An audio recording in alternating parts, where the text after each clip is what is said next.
Fala, meus amigos e amigas palmeirenses, um ótimo sábado para vocês. Estamos aqui novamente trazendo mais um vídeo no canal com as últimas informações do Verdão, que está se preparando para esse confronto contra a equipe do Flamengo, líder do Brasileirão, contra o vice-líder neste domingo às 16 horas, horário de Brasília. Estou trazendo um corte aí com essas notícias. Se inscreva no canal, deixa seu like, seu comentário e vamos aí para o vídeo.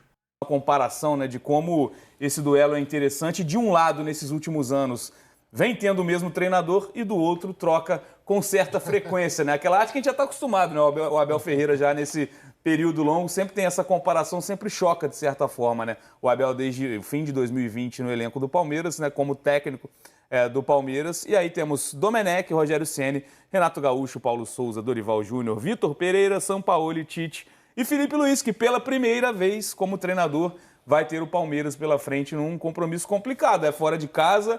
E como vem forte o Palmeiras, né? Pós-Paulistão, né, Coutinho? A gente tem inclusive os números, né, dos dois times depois dos estaduais. Claro, o Flamengo foi campeão, o Carioca, o Palmeiras perdeu a decisão do Paulista para o Corinthians. Mas como essa sequência pós-estadual do Palmeiras, né, contando Libertadores, Campeonato Brasileiro, como vem chamando a atenção, como o Abel Ferreira vem, até quando precisa trocar peças, né, vem tendo resultados importantes. Missão complicada para o Felipe, que tem alguns desfalques, falaremos mais sobre isso daqui a pouquinho, com a presença dos nossos setoristas. Não, com certeza. O Palmeiras hoje é o time mais regular do país, né? Nem sempre faz grandes jogos, mas sempre faz jogos muito competitivos. Jogos em que, às vezes, não precisa de tanto para vencer, né? Vários jogos o Palmeiras não criou tanto assim e acabou vencendo, mas quase sempre muito seguro defensivamente. É difícil fazer gol no Palmeiras, é difícil criar tantas chances contra o Palmeiras. O que, pro lado do Flamengo nesse duelo, deixa uma pulga atrás da orelha, né? Porque o Flamengo talvez seja o time do país que mais consiga ter volume ofensivo, que mais consiga chegar à área adversária, que mais consiga envolver o adversário. Mas nem sempre, nem todo jogo consegue ser tão preciso, tão letal quanto é o time do Palmeiras. Então, acho que isso é uma dinâmica que vai estar muito presente nesse jogo e o Flamengo vai ter que repetir os dias de grande precisão, como, por exemplo, as goleadas contra Corinthians e Juventude, não que vá repetir esse placar, mas tentar se aproximar daquele nível de efetividade ao criar as oportunidades. E o Palmeiras vai tentar repetir aquilo que tem feito. É verdade também, né, que dentro dessa sequência, né, o Palmeiras não encarou um time com o poderio técnico do Flamengo. E o Flamengo, sempre que tem jogado recentemente com o Palmeiras, ele tem pelo menos em um tempo das partidas dentro do Allianz Parque conseguido se sobressair. Exceção feita aquele jogo da Copa do Brasil do ano passado, que ali o Palmeiras pressionou muito o Flamengo, poderia até ter vencido por um placar maior. Mas jogos do Campeonato Brasileiro têm sido, dentro do Allianz Parque, têm sido muito disputados, né? Quase sempre terminam empatados entre Palmeiras e Flamengo. Então, é um confronto que chama muita atenção por si só. E a gente torce que tenha um nível um pouco melhor do que os recentes clássicos entre essas equipes que aconteceram em São Paulo. Os últimos jogos... ano passado foi duro de ver. Foi duro de ver. Foi um jogo muito amarrado, né? Um jogo muito... onde basicamente ali as equipes não quiseram se expor tanto, deixaram isso muito para a reta final do jogo, e os jogadores mais cansados. Tomara que seja uma partida mais aberta, mais dinâmica dessa vez. Tanto o Palmeiras quanto o Flamengo tem potencial para isso. Temos os números, né, que eu falei depois dos estaduais, né, de como Palmeiras e Flamengo vêm nessas partidas, né, são 16 jogos para cada, né, e aí contando Copa do Brasil, Brasileirão e Libertadores. Palmeiras tem 14 vitórias, um empate e uma derrota, né? O empate contra o Botafogo na estreia do Campeonato Brasileiro e a derrota em casa, né? Os dois tropeços do Palmeiras nesse período são no Allianz Parque, inclusive a derrota para o Bahia no Brasileirão por 1-0. O Flamengo com 16 partidas também, 9 vitórias, 5 empates e 2 derrotas, né, Betão? Que mostra que o Flamengo acho que está com tudo nas mãos para se classificar na Libertadores, porque tem um compromisso bem acessível jogando em casa contra o Tátira, mas teve uma fase de grupos que teve momentos conturbados, né? O Palmeiras conseguiu levar com maior tranquilidade, até para dosar a minutagem de alguns jogadores nesse momento. O Palmeiras conseguiu fazer a sua fase de grupos limpa, linear e circulando o elenco, né? Rodando esse elenco. O Palmeiras muito bem, assim, é o melhor time, né? Não sei se ele é o melhor time em pontuação, mas é o time que eu acho mais dominante da Libertadores nessa primeira fase. Em pontuação. Já tem a melhor campanha. Já tem a melhor campanha, né? Muito bem, enquanto o Flamengo tem repetido isso, né? Todo mundo eu achava que seria diferente pelo trabalho do Felipe, já dando uma sequência, mas foi muito parecido com os últimos anos. O Flamengo muito hesitante na fase de grupos contra adversários claramente inferiores, mas o time dá um bloqueio ali, assim, um jogo do Córdoba, assim, pegando só o Felipe, né? É um jogo assim que Você olha e não parece que é a mesma equipe treinada pelo Felipe Luiz. Tem um apagão no time, tá pagando muito por isso. Mas quando você olha ali a diferença do Palmeiras pro Flamengo, Palmeiras com mais vitórias, Flamengo com mais empates, a questão é muito... Eu acho que se passa pelo baixo poder de decisão dos jogos do Flamengo. O Flamengo, eu acho que é a equipe do Brasil, é a única equipe do Brasil que entra em campo para dominar o adversário. O tempo todo, o pensamento é esse. Só que, assim, você tem uma estratégia de subir linha, abafar e matar o jogo para você depois dosar esse jogo. Então, o Flamengo cria para fazer 3-0 e não é sempre como foi contra o Botafogo, que acho que é o ideal do Felipe. 10 minutos já tá 3-0, aí depois você administra o jogo. O Flamengo às vezes faz isso, não consegue fazer o gol e estica muito essa intensidade, né, do time para poder buscar. Isso tem sido um problema. O Flamengo ele precisa resolver isso. O Pedro voltou, que era grande retorno para a questão ofensiva, mas como foi uma volta inesperada, acima de qualquer expectativa, ele está cumprindo o seu processo ali, né? Então ainda não é o Pedro. Já fez alguns gols e tudo mais, mas ainda não é o Pedro. Ainda não está aquela garantia de transformar o volume do Flamengo em gols num número muito acentuado. E outros jogadores também, os pontas Michael, Cebolinha, Luiz Araújo, não estão entregando os gols que poderiam entregar. Então isso tem trabalhado o Flamengo na hora de transformar esse domínio dele em vitórias. E aí você vê ele... E o Palmeiras está muito certinho, né? O Palmeiras, pelo contrário, o Palmeiras, de uma forma direta, sem um jogo muito vistoso, mas vai lá... É muito lógico, agressivo, né? Muito agressivo. Lógico que tem jogo vistoso. Cai no pé do Estevão, sai jogadores maravilhosos. Mas é um time que está conseguindo matar os seus jogos mais rápido do que o Flamengo. E é curioso, né? Porque o Flamengo tem o melhor ataque da competição com 17 gols marcados, tem um saldo muito superior ao Palmeiras, né? E é um dos critérios de desempate. Tem um Arrascaeta eliminado, né? E é quando a coisa flui mesmo naquele jogo, né? Tem goleada, 6-0, Juventude 4-0 no Corinthians. E o Uruguai volta, né? Importante. É isso. E o Arrascaeta volta. Exatamente. O jogo do Tite do ano passado, que vocês citaram, foi um jogo onde o Tite apanhou muito. Porque nesse momento, se eu não me engano, era nesse momento também, assim, meio ainda do campeonato, o Flamengo era líder, ele teve esse jogo do Palmeiras e ele poupou, né? Foi logo nas primeiras rodadas, se eu não estou enganado, foi a primeira rodada do campeonato? Primeira acho que não, mas foi bem no começo. Foi bem no começo. Foi antes do que está sendo agora. Sim, sim. Não foi a 9ª, não foi a 10ª rodada, foi antes da 10ª rodada. E ele poderia ter feito um juiz, porque foi com o time reserva e criou chance e tudo mais. Foi aquele jogo muito duro. Todo mundo falou, pô, se fosse com a força máxima, de repente conseguiria a vitória, né? Para a gente falar mais sobre os times que estarão em campo neste domingo, né, tentar projetar as escalações, vou colocar no papo, então, os setoristas de Palmeiras e Flamengo aqui no nosso telaço, participando do Tá Na Área nessa sexta-feira, Thiago Ferri e Letícia Marques. Amigos, muito bem-vindos, começando pelo time da casa. Ferri, boa noite para você. O Palmeiras que chega embalado por esse 3-0, né, no único confronto de Série A que a gente teve nessa fase da Copa do Brasil, e por esses números que a gente mostrou agora, né? Tem uma tranquilidade para jogar esse confronto direto e pode, claro, ampliar essa vantagem na liderança. Tudo bem, cara? Fala, Bené, Coutinho, Betão, todo mundo que está acompanhando Tá Na Área. O Palmeiras vem numa sequência, né? Vocês citaram aí depois do Campeonato Paulista, né? O Palmeiras estreia no Campeonato Brasileiro contra o Botafogo, ainda sem mudar o esquema, né? A partir do jogo seguinte contra o Sporting Cristal, tem essa mudança aqui com ou Bruno Fux, ou Marcos Rocha, ou o Giar ali mais preso pelo lado direito, o Estevão um pouco mais por dentro ali ao longo do tempo. Então, o Abel, desde que o Abel encontrou a atual formação do Palmeiras, são 14 vitórias em 15 jogos, né? Só a derrota para o Bahia nessa sequência. Então, é um momento em que o Palmeiras conseguiu uma tranquilidade que não tinha no começo da temporada. Os jogadores mesmo falam que agora o momento está muito leve, porque até o Flávio Lopes falou depois do treino de hoje que todo mundo está em boa fase, né? E está meio que assim, porque o Palmeiras está mudando 4, 5 jogadores a cada partida e continua ao seu estilo, tendo um desempenho competitivo e conseguindo bons resultados. O Palmeiras tem a melhor campanha já garantida da primeira fase da Libertadores, está classificado para as oitavas de final da Copa do Brasil depois de enfrentar um time da Série A do Campeonato Brasileiro e, de qualquer forma, vai terminar essa 10ª rodada como líder do Brasileirão, porque tem 4 pontos de vantagem para o Flamengo. Mesmo que o Palmeiras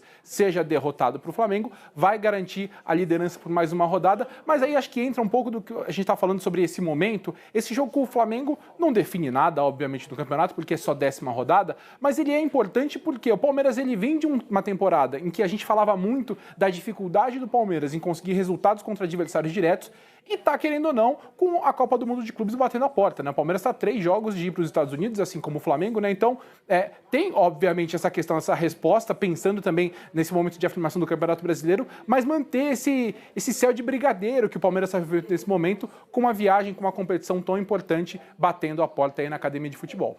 Do lado do Palmeiras, né, das baixas, né, Richard Rios está suspenso, até esperava-se que ontem ele começasse jogando por conta disso, mas o Abel preferiu começar com o Lucas Evangelista, que é o substituto, né, imediato nesse papel de segundo homem do meio-campo, e o Felipe Anderson saiu muito cedo também. E complementando sobre o jogo de ontem, Veiga também não foi relacionado, Alan também, são jogadores que estarão à disposição para esse jogo no Allianz? Começando pelo Felipe Anderson, ele saiu com 11 minutos de jogo, sentiu dores na coxa direita, gerou uma preocupação, mas é menos grave do que muita gente imaginava, porque ele não tem uma lesão, ele sofreu um edema na coxa.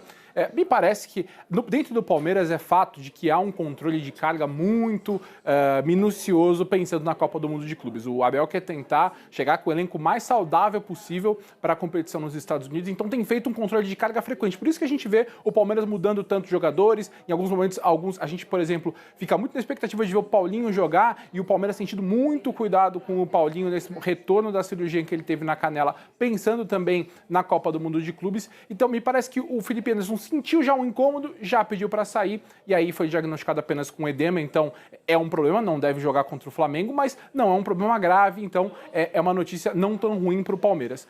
O Rafael Veiga ficou fora da partida contra o Ceará por conta de um quadro de lombalgia, mas ele treinou nesta sexta-feira, assim como o Alan. O Alan já ha sido só preservado, entra nisso que eu falei, dessa questão de controle de carga, né, controle de minutos dos jogadores, pensando na Copa do Mundo de Clubes. Então, o Richard Rios está fora, Lucas Evangelista é o substituto natural, é quem deve ser titular contra o Flamengo. Aí o Abel ele tem feito mudanças frequentes entre os volantes. Então, Emiliano Martinez e Aníbal Moreno brigando pela posição da camisa 5.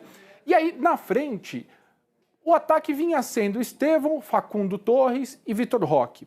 O Facundo vinha numa sequência de 20 jogos seguidos como titular, e aí bateu no momento em que o Abel falou, não, eu preciso dar um descanso também para o Facundo, e aí entrou nesse controle de carga. O Facundo tem sido reserva com alguma frequência nesses últimos jogos. E neste cenário, o Maurício foi titular e aproveitou bem. Acredito ter sido um dos destaques do Palmeiras contra o Ceará. Até uma estatística que me chamou a atenção.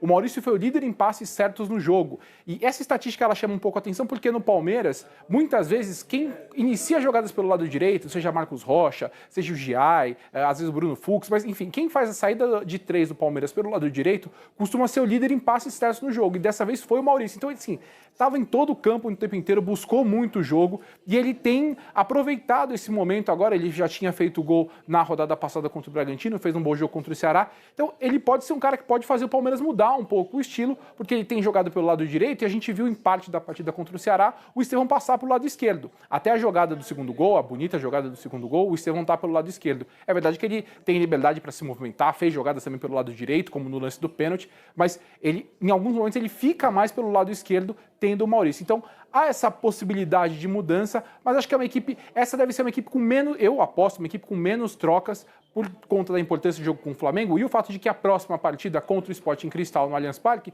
entre aspas, não vale muita coisa, porque o Palmeiras já está classificado com a melhor campanha na Libertadores. Então, se o Abel, nesse caso, quiser colocar uma equipe inteira à reserva, até se ele entender que é necessário por conta do controle de carga, ele pode fazer. Então, eu desenho o Palmeiras dessa forma. E aí a dúvida, sem o Felipe Anderson, se ele colocaria o Alan, que vem sendo o substituto natural do Felipe Anderson nessa função ala pelo lado direito, ou até o Mike, que foi quem entrou no jogo contra o Ceará e acredito que fez um bom jogo como ala mesmo, chegando muito à linha de fundo, ajudando ali o Giai na marcação quando o Palmeiras não tinha a bola. Então, nesse quebra-cabeças aí do Palmeiras, eu imagino uma equipe com menos mudanças, mas com alguns ajustes ainda a serem feitos que vão ser definidos depois do treino deste sábado.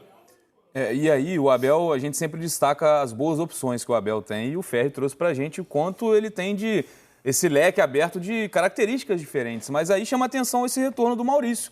O Maurício, no início da temporada, vinha sendo muito importante para o Palmeiras. Talvez seja um jogador que ganhe umas peças ali, um espaço a mais nessa fila, brigando por titularidade, porque a gente pode imaginar um retorno do Facundo. Estava jogando, né, o incansável Facundo, jogando pelo lado esquerdo. E aí o Palmeiras encaixou muito bem com o Estevão e o Felipe Anderson. Talvez seja o Maurício esse jogador para entrar no lugar do Felipe Anderson, que não está à disposição. Acha uma boa, talvez, o Alan, que é um garoto ainda, também está entrando aos poucos nesse time. Fosse você o Abel Ferreira, Coutinho, o que você faria? Que responsabilidade, mas eu utilizaria o Maurício sem dúvida, né? Isso que o Ferri trouxe, esse dado é muito relevante, porque geralmente o jogador que mais acerta passe no time, ele joga numa região menos congestionada, né? Ele citou bem ali o jogador que joga à direita da saída de 3 do Palmeiras, né? Giai, Marcos Rocha, Bruno Fux já fez essa função também. Lá atrás era o Luan, que fazia muito. Por que geralmente é o cara que mais acerta passe? Porque ele tem menos pressão do adversário. Então ele consegue ter mais tempo para dominar, olhar, menos pressionado para encaixar o passe correto. Na região que o Maurício joga, principalmente nesse jogo contra o Ceará, que foi um jogo muito pegado, de uma marcação muito forte dos dois lados, é complicadíssimo você terminar uma partida sendo o recordista de passes certos. Então, é muito relevante, acho que não só por isso, mas pelas participações que ele teve, não apenas em passe, movimentação, as combinações que fez com o Estevão. Tem uma jogada linda no primeiro tempo, que o Estevão dá um chapeuzinho no Fernando Sobral, faz uma tabela com ele, sim. E a devolução do Maurício é muito boa, né? Porque é uma bola que vem forte, ele dá um tapa, que ele tira a velocidade da bola e deixa o Estevão na cara do gol, o Estevão acaba perdendo o gol. E é um jogador que, dentro daquilo que o Abel pede, para esse meia central, dos movimentos que ele faz, de entregar a dinâmica, da participação sem bola também no momento defensivo, talvez seja o cara que melhor se enquadre naquilo que o Abel ache como mais razoável. Então, acho que ele vai ter sequência sim. E a expectativa fica se vai haver ou não uma troca de esquema. Nos últimos jogos, o Palmeiras estava defendendo bastante com linha de 5 também. Né? Em vários momentos, o Giai defendia como zagueiro e o Felipe Anderson como um ala direito. É claro que sem o Felipe Anderson, se o Estevão voltar ao lado direito, não tem como defender assim. O Estevão não pode defender como um ala direito. Ele pode até encaixar lá no lateral esquerdo do adversário, no lateral esquerdo do Flamengo, mas ele não pode baixar tanto, porque senão você tira muito ele de uma região do campo quando o Palmeiras recupera a bola e que ele é importante. Então, acho que fica muito essa expectativa. E tem um outro detalhe também. Claro que o Richard Rios vai fazer muita falta, né? Ele é um jogador que a capacidade que ele tem de infiltração, de chegada à área, de vencer duelo ali no campo rival é muito grande. É superior até a do Lucas Evangelista, que também é muito bom jogador, mas tem outra característica. Mas eu tô querendo entender o que ele vai fazer no centro do ataque. Porque o Flávio Lopes tem entrado bem nos jogos. Feito gols, né? Ele é um jogador até que, na hora do Palmeiras pressionar, ocupar a área, ele tem conseguido se sair melhor do que o Vitor Roque nesse sentido, porque o Vitor Roque não é exatamente esse 9 ali fixo na área. E o Vitor, ele decidiu 3 jogos para o Palmeiras, mas voltou a ter uma queda de produção depois. Que é normal, é natural. Mas isso pode acarretar, talvez, numa perda de espaço para o Flávio Lopes nessa partida.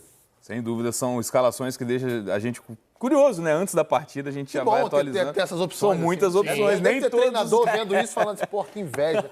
Quem me dera ter isso Olha tudo. no banco e você é com você mesmo. É isso, então, 1 hora antes do jogo a gente fica sabendo as estratégias, ou nem isso, né? A gente fica sabendo os 11 que vão entrar em campo por Palmeiras e Flamengo. Ferri, Letícia, muito obrigado pela participação. E vamos trazer aqui agora mais algumas informações do Flamengo. Próximo adversário do Palmeiras no Campeonato Brasileiro. Estou trazendo aqui a tabela atualizada do Campeonato Brasileiro. A equipe do Flamengo tem 18 pontos e o Palmeiras é líder com 22. Um resultado positivo do Palmeiras nesse jogo deixará a equipe com 7 pontos em relação ao Flamengo, principal rival direto ao título, ou seja, uma boa vantagem para poder ser administrada, principalmente após o Mundial de Clubes. Estou trazendo aqui uma imagem dos últimos 5 jogos da equipe do Flamengo, tanto no Campeonato Brasileiro, Libertadores e Copa do Brasil. São 3 vitórias e 2 empates, ou seja, a equipe vem com 5 jogos sem saber o que é uma derrota, porque anteriormente a esses 5 jogos ele perdeu pelo Campeonato Brasileiro para a equipe do Cruzeiro lá em BH. Já o Palmeiras vem numa sequência muito melhor, né? Nos últimos 7 jogos do Palmeiras são 7 vitórias consecutivas. Verdão vem muito bem no campeonato. Estou trazendo um recorte aqui das últimas 5 partidas entre Palmeiras e Flamengo, Campeonato Brasileiro e Copa do Brasil. O Palmeiras venceu uma partida, o Flamengo venceu 2 e tiveram também outros 2 empates. Em um retrospecto de 10 jogos entre Palmeiras e Flamengo, o Verdão saiu vitorioso em 3, o Flamengo em 2 e tem 5 empates. Nas matérias esportivas que você vê por aí, eles pegam sempre um número aleatório, 17, 18, porque não pega 5, 10, 15. mas enfim, nos últimos 10, o Palmeiras está bem melhor do que o Flamengo. E o principal destaque do Flamengo nesse início de Campeonato Brasileiro é o Arrascaeta, que é um dos artilheiros do Campeonato Brasileiro. É o principal jogador da equipe carioca. Porém, ainda não sabemos se ele estará em campo nesse jogo contra o Palmeiras no Allianz Parque. Ele foi poupado no último meio de semana contra a equipe do Botafogo da Paraíba, então possa ser que Felipe Luiz venha com sua força máxima para esse jogo. Se inscreva no canal, deixa seu like, seu comentário e até o próximo vídeo. Valeu!